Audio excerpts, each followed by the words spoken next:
Hi dears, once again welcome back to my channel. ഇന്ന് ഞാൻ നിങ്ങളെ കൊണ്ടുപോകുന്ന ഒരു കൊച്ചു കേരളത്തോട്ടാണ്. ഇവിടെ ഗൾഫ് രാജ്യത്തെ കൊച്ചു കേരളം എന്ന് വേണമെങ്കിൽ പറയാം. നമുക്കൊന്ന് റിലാക്സ് ആവാനോ അതുപോലെ തന്നെ ഈ നമ്മുടെ ബിസി ഷെഡ്യൂളിൽ നിന്നൊക്കെ ഒന്ന് മാറി നിൽക്കാൻ വേണ്ടി നല്ലൊരു ഫാം ഹൗസ് വിസിറ്റാണിത്. അപ്പം നമുക്ക് ഈ ഫാം ഹൗസിൻ്റെ വിശേഷങ്ങളൊക്കെ അറിഞ്ഞാലോ.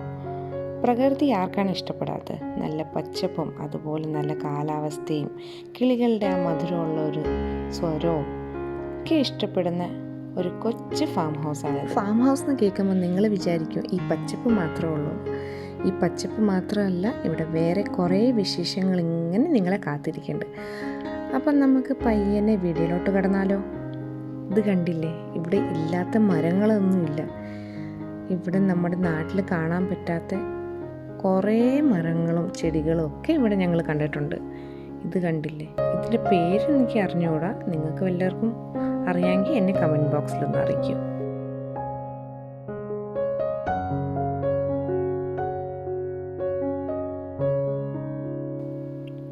ഫ്രൂട്ട്സ് ആയാലും പച്ചക്കറി ആയാലും അതുപോലെ തന്നെ പൂക്കളായാലും ഗരം മസാല ആയാലും എല്ലാം ഇവിടെ നട്ടുപിടിപ്പിച്ചിട്ടുണ്ട്.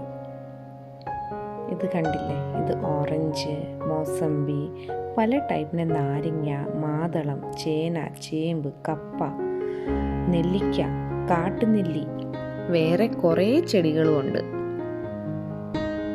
അതുകൂടാതെ തന്നെ താറാവായാലും ടർക്കി കോഴി ആയാലും നമ്മുടെ നാടൻ കോഴിയായാലും ആടായാലും അതുമൊക്കെ ഇവിടെ ഇവർ വളർത്തുന്നുണ്ട്.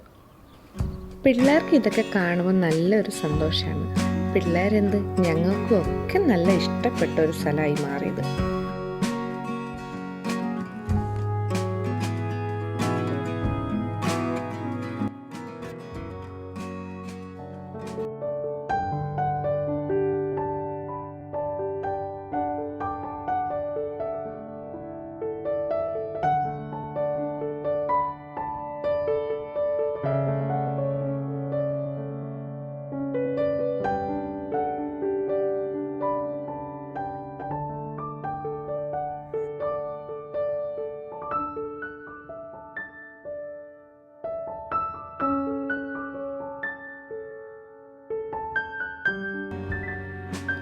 ഞാൻ നേരത്തെ പറഞ്ഞില്ലായിരുന്നോ, ഇവിടെ പച്ചപ്പ് മാത്രമല്ല, ഇവിടെ വേറെ കുറേ വിശേഷങ്ങളുണ്ടെന്ന്. അതിലൊന്നാണ് സ്വിമ്മിംഗ് പൂൾ. പിള്ളേരായാലും വലിയവരായാലും ആർക്കാണ് വെള്ളത്തിൽ കളിക്കാൻ ഇഷ്ടമില്ലാത്തത്? ഞങ്ങൾക്ക് ആർക്കും നീന്താനൊന്നും അറിഞ്ഞൂടാ. പിന്നെയും ഞങ്ങൾ കുറേ നേരം വെള്ളത്തിൽ നീന്തി കളിച്ചു. അതൊക്കെ ഒരു രസമല്ലേ. ആരെങ്കിലും കാണുമോ ചേഞ്ച് ഇഷ്ടപ്പെടാത്തവർ? എല്ലാവർക്കും ഒരു ചേഞ്ച് അത്യാവശ്യമാണ്. പ്രത്യേകിച്ച് ഗൾഫ് രാജ്യത്തിൽ അല്ലെങ്കിൽ നമ്മുടെ നാട്ടിൽ നിന്ന് പിരിഞ്ഞു നിൽക്കുന്നവരാണെങ്കിൽ അവർക്ക് ഞാൻ പറയുന്ന കാര്യങ്ങൾ ഉറപ്പായിട്ടും മനസ്സിലാകും. നമ്മുടെ നാട്ടിലെ ആ രാവിലത്തെ കിളികളുടെ സൗണ്ടും അതുപോലെ കോഴിയുടെ കൂവലും, രാവിലെ ചൂട് ചായയുടെ കൂടെ ആ പത്രം വായനയും ഒക്കെ എല്ലാവരും മിസ് ചെയ്യേണ്ടതായിരിക്കും. അപ്പോൾ നമ്മളും കുറേ നേരം വെള്ളത്തിൽ നീന്തി കളിച്ചതിന് ശേഷം ഇവിടെ ഇന്ന് ലേഡീസല്ല കുക്കിംഗ്, ഇന്ന് ജെൻസാണ് കുക്കിംഗ്. നമുക്കൊരു ചേഞ്ച് വേണ്ടി ഇന്നും നമ്മൾ അടുക്കളയിൽ കിടന്ന് അവർക്ക് വേണ്ടി കുക്ക് ചെയ്യണം. ഇന്ന് അവർ നമുക്ക് വേണ്ടി കുക്ക് ചെയ്യണം. കാണാൻ തന്നെ എന്ത് രസമാണ്. ഇന്ന് അവർ നമുക്ക് വേണ്ടി ഗ്രിൽ ചിക്കനാണ് ഉണ്ടാക്കാൻ പോകുന്നത്. ചിക്കനൊക്കെ ഞങ്ങൾ ഓൾറെഡി വീട്ടിൽ നിന്ന് തന്നെ മാരിനേറ്റ് ചെയ്തുകൊണ്ടാണ് വന്നിട്ടുള്ളത്. ജസ്റ്റ് ഇവിടെ വെച്ചൊന്ന് ഗ്രിൽ ചെയ്തെടുത്താൽ മതി. ഈ വെള്ളത്തിൽ നിന്നൊക്കെ നല്ല തണുത്ത് കുളിച്ചിറങ്ങണ നേരത്തെ ചൂട് ഇങ്ങനെ എന്തെങ്കിലുമൊക്കെ കിട്ടിയാൽ നല്ല അടിപൊളിയല്ലേ. അപ്പോൾ ഇവരിവിടെ ചിക്കനൊക്കെ റെഡിയാക്കുന്ന സമയത്ത് നമുക്ക് ഫാം ഹൗസിന് വേറെ വിശേഷങ്ങളൊക്കെ കണ്ടു. ഈ ഫാം ഹൗസിൻ്റെ വേറെ ഒരു അട്രാക്ഷനാണ് ഈ വീട്. ഇത് കണ്ടില്ലേ, ഫുൾ വലിയ വിൻഡോസും അതുകൂടാതെ ഈ ഹാളിൽ 2 ഡോറുണ്ട്. നേരെ നിങ്ങൾക്ക് സ്വിമ്മിംഗ് പൂളിൽ നിന്ന് ഇറങ്ങി ഈ വീട്ടിലോട്ട് കയറാം. അപ്പം നമുക്ക് ഈ വീട്ടിൻ്റെ വിശേഷങ്ങളൊക്കെ അറിഞ്ഞാലോ. ഈ ഹാള് കൂടാതെ വേറെ ഒരു ഹാളും കൂടെ ഉണ്ട് ഈ വീട്ടിൽ. ഇതാണ് വേറെ ഒരു ഹാള്. ഇത് കണ്ടില്ലേ, ഇവിടെയും നല്ലൊരു അറേഞ്ച്മെൻ്റാണ്. TV ഉണ്ട്. അതുകൂടാതെ ഇവിടെ ഒരു വൈഫൈ കണക്ഷൻ വരെ ഉണ്ട്. ഇപ്പം നമ്മൾ വന്ന് സ്റ്റേ ചെയ്യാൻ പറ്റുവാണെങ്കിൽ നമുക്കിവിടെ വൈഫൈക്ക് യൂസ് ചെയ്യാൻ പറ്റും. ഇതൊരു ടോയ്ലറ്റാണ്. നേരത്തെ ഞാൻ പറഞ്ഞ പോലെ ഇതൊരു ബെഡ്റൂമാണ്. ഇത് അവർ ലോക്ക് ചെയ്തേക്കുക. നമ്മൾ നൈറ്റ് സ്റ്റേക്കൊക്കെ വരുവാണെങ്കിൽ അവരത് ഓപ്പൺ ആക്കി തരും. റൂമുകൾ മാത്രമല്ല, ഈ വീട്ടിലെ ഈ കിച്ചണിന് ഒരു പ്രത്യേകതയുണ്ട്. ഇവിടെ നിങ്ങൾക്ക് പാത്രങ്ങളായാലും സാധനങ്ങളായാലും എല്ലാം ഇവരിവിടെ അറേഞ്ച് ചെയ്ത് വെച്ചിട്ടുണ്ട്.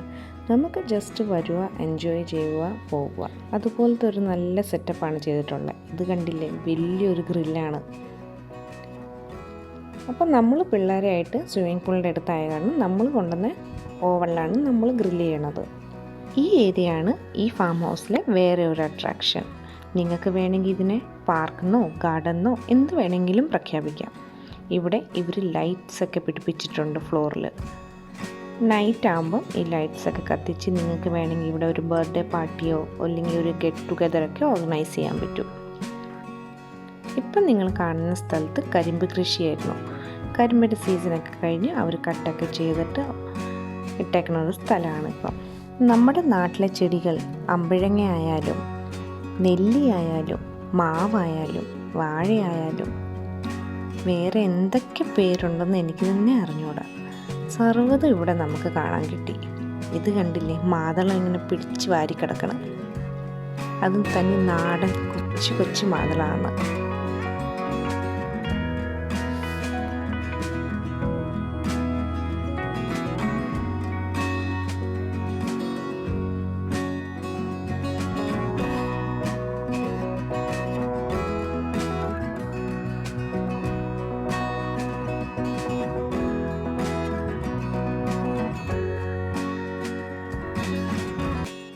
ഈ ഫാം ഹൗസ് എത്ര ഏക്കറിലാണ് ഞങ്ങൾക്ക് അറിഞ്ഞുകൂടാ. ഞങ്ങൾ ഇവിടുത്തെ ഈ സൗന്ദര്യം ആസ്വദിച്ച് ഞങ്ങളുടെ യാത്ര ഇങ്ങനെ തുടർന്നുകൊണ്ടിരുന്നു. അങ്ങനെ എത്തിച്ചേർന്നാണ് ദാ ഈ കണ്ണിമാങ്ങയുടെ അടുത്ത്.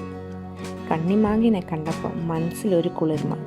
ഇതിനെ ഒന്ന് കട്ട് ചെയ്ത് ഉപ്പും മുളകൊക്കെ തിരുമ്മി ഒന്ന് തിന്നു നോക്കിയാലോ. ആ ഒരു ടേസ്റ്റ് ഞാൻ പ്രത്യേകിച്ച് എടുത്തു പറയണ്ടല്ലോ. എല്ലാവരുടെയും വയലും വെള്ളം വന്ന് കാണുമെന്ന് എനിക്ക് ഉറപ്പായിട്ടും അറിയാം. പച്ചമാങ്ങയൊക്കെ തിന്നതിന് ശേഷം ഇതാ ഇവിടെ നമ്മുടെ താറാക്കുട്ടികളൊക്കെ വെള്ളമൊക്കെ കുടിച്ച് കുളിയൊക്കെ കഴിഞ്ഞ് ഇങ്ങനെ റെസ്റ്റ് ചെയ്യുവാണ്. നിങ്ങൾ ഈ കാണുന്ന കനാൽ വഴിയാണ് ഇവിടെ ഈ ഫാം ഹൗസിലോട്ട് വെള്ളം സപ്ലൈ ചെയ്യണത്. ഇവിടെ ഒരു വലിയ ബോർവെല്ലുണ്ട്. ആ ബോർവെല്ലിൽ നിന്നാണ് ഇങ്ങനത്തെ ഒരു ചെറിയ ചെറിയ കനാൽ അവരുണ്ടാക്കി വെച്ചിട്ടുണ്ട്. വെള്ളം നിറഞ്ഞ് ഓവർഫ്ലോ ആകുമ്പോൾ ഈ ഫാം ഹൗസിലോട്ട് ഈ കനാൽ വഴി എല്ലാം അങ്ങോട്ടും ഇങ്ങോട്ടുമൊക്കെ പോകും. അപ്പം നമ്മൾ കുറച്ച് ഫാം ഹൗസൊക്കെ കറങ്ങിയതിന് ശേഷം എല്ലാവർക്കും നല്ല വിശപ്പൊക്കെ ആയിരുന്നു. അപ്പോഴത്തേന് ഇതാ നമ്മൾ ഉച്ചയ്ക്ക് കഴിക്കാൻ വേണ്ടി ഇന്ന് പൊതിച്ചോറാണ് മേടിച്ചിട്ടുള്ളത്. ഇത് നമ്മൾ മേടിച്ചാണേ, നമ്മൾ വീട്ടിലുണ്ടാക്കിയതല്ല. ഇവിടെ കേരള റെസ്റ്റോറൻറ്റിൽ നിന്ന് നമ്മൾ ഓർഡർ ചെയ്തിട്ട് മേടിച്ചിട്ടുള്ളതാണ്. അപ്പം നമുക്കിതിൽ എന്താണ് കണ്ടു നോക്കിയാലോ. പൊതിച്ചോറിന് കേൾക്കുമ്പം തന്നെ നമ്മുടെ മനസ്സിൽ ഓടിയെത്തുന്ന നമ്മുടെ കുട്ടിക്കാലത്തെ കുറേ ഓർമ്മകളായിരിക്കും. പൊതിച്ചോറുണ്ടെങ്കിൽ നമുക്ക് എന്തിനാണ് വേറെ കുറേ കറികൾ? അതിലുള്ള നല്ല പുളിയിട്ട തേങ്ങ ചമ്മന്തി ആയാലും മുട്ട പൊരിച്ചതായാലും മീൻ വറുത്തതായാലും അതൊക്കെ കഴിച്ചാൽ തന്നെ നല്ല അടിപൊളി ടേസ്റ്റ് അല്ലേ. അപ്പം നമ്മളും ഇന്നത്തെ ഊണൊക്കെ കഴിച്ചതിന് ശേഷം വീണ്ടും നമ്മുടെ യാത്ര ഫാം ഹൗസിലോട്ട് തുടങ്ങി.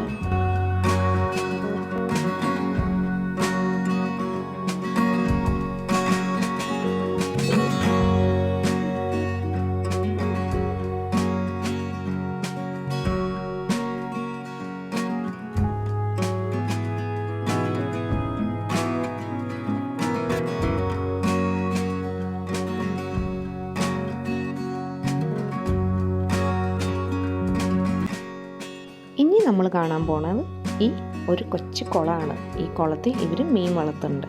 ഇതാ ഇതേ കണക്കാണ് ഈ കനാൽ വഴി എല്ലാ സ്ഥലത്തോട്ട് വെള്ളം പൊയ്ക്കൊണ്ടിരിക്കുന്നത്. എൻ്റെ തൊട്ടടുത്ത് തന്നെയായിട്ട് ഇനി കൃഷിത്തോട്ടമാണ്. ഇതാ ഇത് കണ്ടില്ലേ, ചേമ്പായാലും മത്തനായാലും ഇവിടെ കുറേ പച്ചക്കറികളും നട്ടുപിടിപ്പിച്ചിട്ടുണ്ട്. ഇത് കണ്ടില്ല, ഭയങ്കര കാറ്റാണേ. ഇപ്പം ഡിസംബർ മാസം ആകുമ്പോൾ ഇവിടെ ഒമാനിൽ നല്ല കാറ്റും അതുപോലെ തന്നെ തണുപ്പുമാണ്. ആ സമയത്ത് ഇങ്ങനെ വാഴയൊക്കെ ഒന്ന് മറിഞ്ഞ് ഇവിടെ കിടക്കുന്നുണ്ട്. ഇതെല്ലാം ഒന്ന് സൂക്ഷിക്കാനും എടുക്കാനും ഒക്കെ ഇവിടെ പണിക്കാറുണ്ട്. ഈ വാഴക്കൊലയൊക്കെ കാണുമ്പോൾ തന്നെ നമുക്ക് മനസ്സിൽ ഓടിയെത്തണ നമ്മൾ നാട്ടിൽ ഏതോ ഒരു കൃഷിത്തോട്ടത്തിൽ പോയി നിൽക്കണ ഒരു ഫീലിംഗ് ആണ്.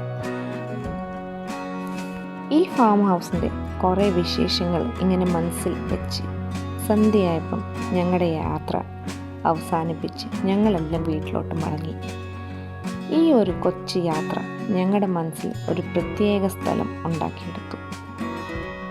നല്ല ഒരു അനുഭവമായിരുന്നു. നമുക്ക് ഒരു ചേഞ്ചായി, നമ്മുടെ ലൈഫിൽ ഒരു നല്ലൊരു കുളിർമയായി മാറി. ഈ വീഡിയോ എല്ലാവർക്കും ഇഷ്ടപ്പെട്ടെന്ന് വിചാരിക്കുന്നു. ഇഷ്ടപ്പെട്ടാൽ ലൈക്ക് ചെയ്യാനും ഷെയർ ചെയ്യാനും മറക്കല്ലേ. അതുപോലെ തന്നെ അടുത്ത വീഡിയോ ആയിട്ട് വരുന്നവരെ till then take care and by.